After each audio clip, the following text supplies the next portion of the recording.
সবাই চুপ করেন, কথা বলতে ভাই ফরি গেলে আমি একটু আগে ভাই কি কথা বলুন না। মাননীয় উপজেলা নির্বাহী অফিসারের কাছে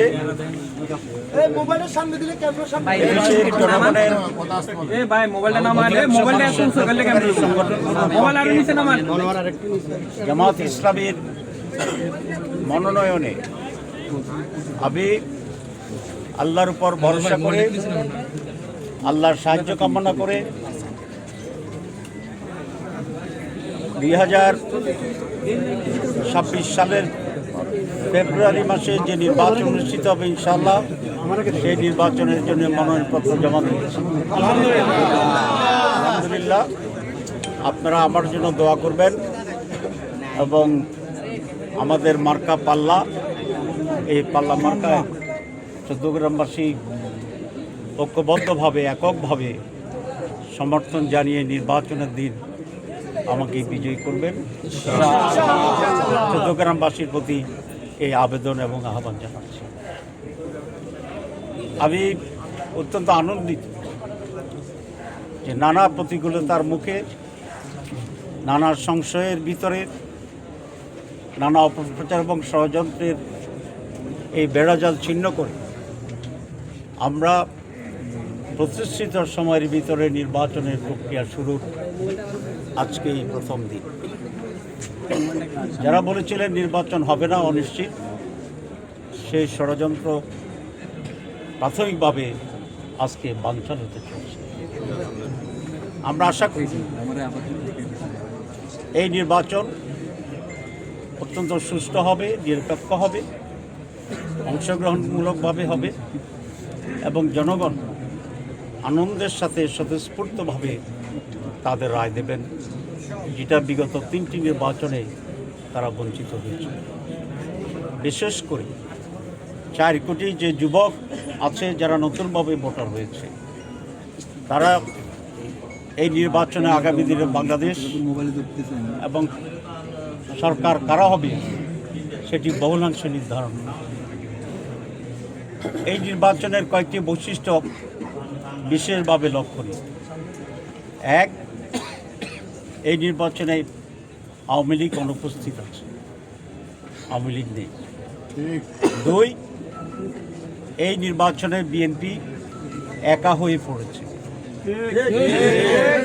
3, ইতিহাসের নতুন রেকর্ড সৃষ্টি করে জামাত ইসলামী সহ অন্যান্য ইসলামী দল এবং যারা জাতীয়তাবাদী দলের একটি অংশ, রাইটিস্ট বলতে যা বোঝায় সেই দলসমূহ, এবং 24শে জুলাইয়ের চেতনাধারী পরিবর্তনকারী ঐতিহাসিক সেই ভূমিকার সাথে যারা ছিল, তারা সকলেই এবার ঐক্যবদ্ধ। এটি অতীতে আর কখনো ঘটেনি। সুতরাং আমরা বলতে পারি একদিকে কতিপয় মানুষ, 2-1টি দল, আর অন্যদিকে সারা বাংলাদেশ। জি, নির্বাচনের ইনশাআল্লাহ আমি মনে করি যে একটি ব্যতিক্রমধর্মী নির্বাচনী পোলারাইজেশন যেটা হয়েছে, এখানে জনগণের একটা ব্যাপক উত্তাল স্রোত তৈরির মাধ্যমে এবার এই জোটকে মানুষ বিপুল ভোটে নির্বাচিত করে সরকার গঠনের সেই সুযোগ করে দেবেন।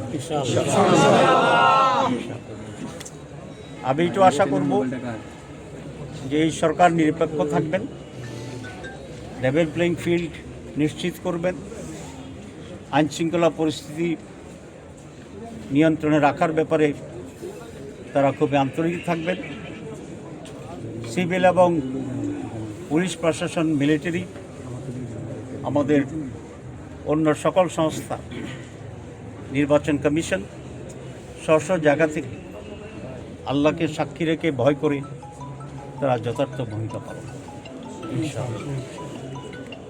আমি দেশবাসীকে ধন্যবাদ জানিয়ে এবং আগামী নির্বাচন স্বতঃস্ফূর্তভাবে অংশগ্রহণ করে এদেশের দুর্নীতিমুক্ত বাংলাদেশ গঠনের জন্য যারা অতীতে দুর্নীতি করেছে, দুর্নীতির চ্যাম্পিয়ন হয়েছে, যারা গত কয়েক বছর ধরে লুটপাট করেছে, বিশেষ করে এই কেয়ারটেকার ইন্টারিম গভর্নমেন্ট হওয়ার পরে যারা সারা দেশে লুটপাট করেছে, দখল করেছে, সাদাবাজি করেছে। আমাকে এক বড় ব্যবসায়ী বললেন যে আগে 1 ট্রাক বালুর জন্য 4 টাকা করে চাঁদা দিতে হতো, এখন এটা নাকি 8 টাকা হয়ে গেছে। সুতরাং যারা এভাবে দুর্নীতি চাঁদাবাজিকে বহু করে বৃদ্ধি করে গত 14 মাস যে চেহারা প্রকাশ করেছে মানুষের সামনে, এদেশের মানুষ আর চাঁদাবাজ, দখলবাজ, দুর্নীতিবাজ এই সকল বাজদেরকে এবার প্রত্যাখ্যান করে এবং আমি আশা করি এই বাংলাদেশের মানুষ আর হাওয়া ভবন দেখতে চায়। সুতরাং যারা নতুন করে দেড় করার কথা বলছেন তাদেরকে এইসব বিষয়ে মানুষের কাছে পরিষ্কার করতে হবে, হাওয়া ভবন থাকবে না আরও বেশি বৃদ্ধি পাবে। আমি আর এই বিষয়ে কথা বলতে চাই না, অনেক কথা বলার সুযোগ হবে, ইনশাআল্লাহ সেটা বলবো। আমি আবার আল্লাহর শুকরিয়া আদায় করছি যে মাঝখানে আমি একটু অসুস্থ ছিলাম, জানেন আমার হার্টে রিং পরাতে হয়েছে, তো কয়েকদিন বাসা থেকে বেরোনি। আজকে ইনশাআল্লাহ নমিনেশন সাবমিশন উপলক্ষে থাকবো। সারা দেশে আমার কিছু কাজ আছে, রাজনীতি আপনি জানেন, তো নমিনেশন সাবমিশন ফাইনাল হয়ে গেলে এবং উইথড্রয়ালটা ফাইনাল হয়ে চূড়ান্ত হলে ন্যাশনাল কাজ কিছুটা কমে যাবে, যেটা এখন আমাকে করতে হচ্ছে বিভিন্ন দলের সাথে সিট বন্টনের ব্যাপারে, জোট গঠনের ব্যাপারে। এসব সেটেল হয়ে গেলে আমি ইনশাল্লাহ বাকি সময়টা আপনাদের পাশে থাকবো, চন্দ্রখানে থাকবো জি। 2টা প্রশ্ন করতে পারেন। কুমিল্লার 11টা আসন থেকে শরীর থেকে কারা কারা প্রার্থী হচ্ছে? কুমিল্লাতে তো আমরা 11টি আসনেই শরীকেরা মিলে আমরা অংশগ্রহণ করছি। এখানে চরমোনা ইসলামী আন্দোলন তারা আছেন, এরপরে এনসিপি আছে এবং জামাত ইসলামী আছে।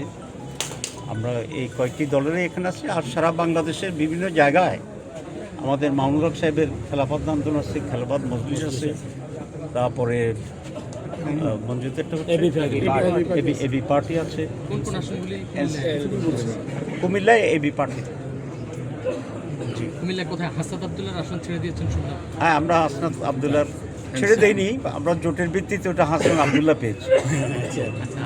আর কোন কোন আসনের সমঝোতা হলো? আর অন্য আসনগুলি সম্পর্কে আমরা তামদিনার ব্যাপারে আমাদের অন্য দলের প্রার্থী আছে এবং দাউদকান্দিতে হোমনা ওই জায়গাতে